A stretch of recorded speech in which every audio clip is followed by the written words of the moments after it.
Hello everyone, my name is Nastaran Goodarzi. I came from Iran and living here in Sweden for 2 years. And now in this seminar, I want to talk a little bit about women in Iran.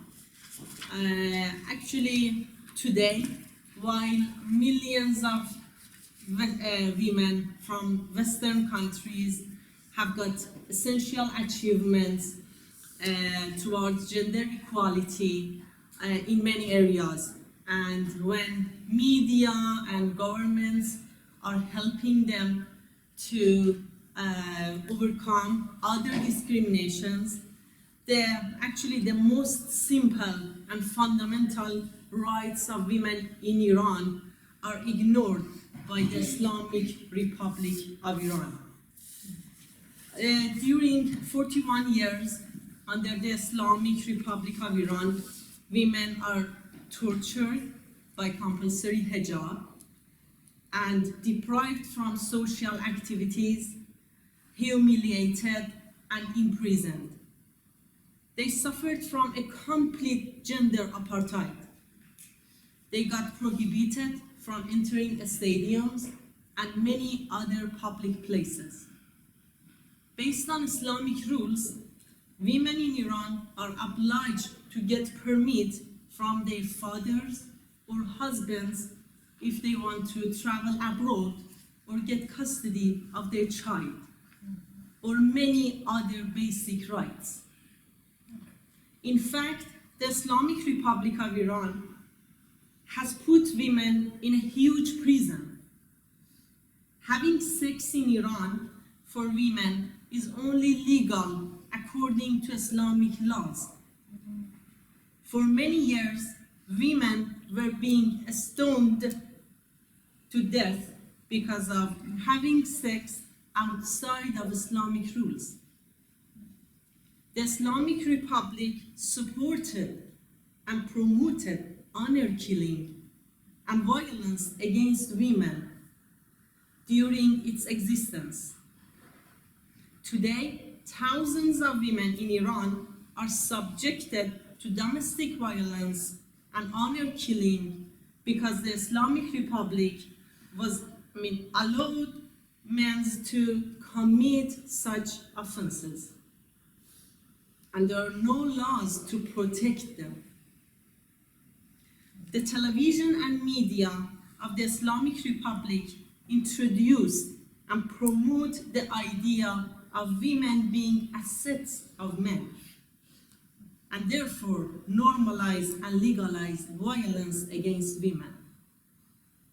In March 8, 2020, hundreds of women will be missed who were leading the nationwide protest against the Islamic Republic of Iran in the past November and got killed on the streets.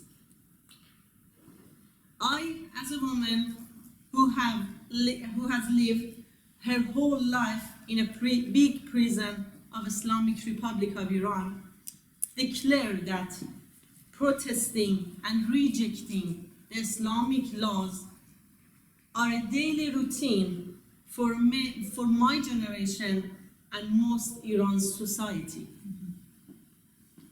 Many women remove their compulsory hijab in public, despite the danger of being arrested, tortured, imprisoned, and battered by morality police. From 1979's revolution, that this regime gained power until today, millions of women have protested against hijab on the streets of Iran. On the first International Women's Day after revolution, thousands of women demonstrated on the streets against compulsory hijab. Many years later, that protest spread all over Iran and became the movements of Girls of Revolution Street, removing their hijab in the public. Hijab has never been Iranian women's choice. hijab, the flag of political Islam, has been forced on women by Hezbollah militia and morality police for 41 years. And now tens of feminists and women's rights activists are in prison with convictions of 20 years of imprisonment. Even lawyers who defend these women are convicted to long-term imprisonment. Women in Iran struggle with gender apartheid. In one of the latest cases, a woman known as the Blue Girl set herself on fire and died because she wanted to enter a football stadium and received an imprisonment sentence for it. Women in Iran choose to live with their partner without Islamic legal marriage. This is so common in Iran that the government officials have to admit and refer to this lifestyle as a sign of Western culture infiltration. Despite the Islamic Republic's efforts to trap and enslave women at homes, women have fought back and forced their presence in the society. Most of the women in Iran have an underground life out of Islamic laws. Iranian women have replied to those misogynistic rules with a big no. Drinking, dancing, partying, sex without Islam's permission are so normal and common in my society. Despite what the Islamic Republic has been advertising outside of Iran, honor killing, violence, gender apartheid, and observing the strong Islamic rules are not a part of people's culture. Women never obeyed the Sharia. They never accepted Islam and never followed those rules. My generation fights step by step for freedom from regressive Islamic rules, compulsory hijab, and the systematic violence supported by the state.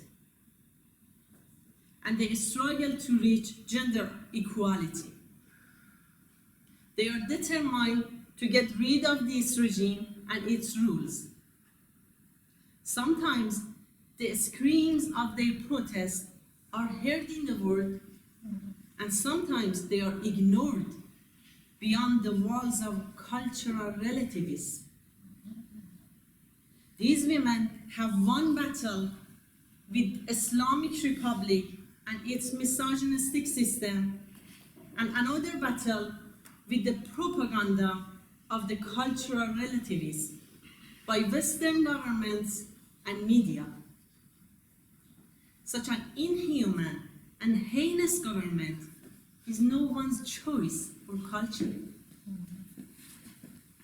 Through my activities in the ex-Muslim organizations and 3 decades of living in Iran, I'm connected to thousands of Iranian atheist women who hate being identified by the so-called Islamic culture with help of cultural relativist theories and find it a big insult to themselves.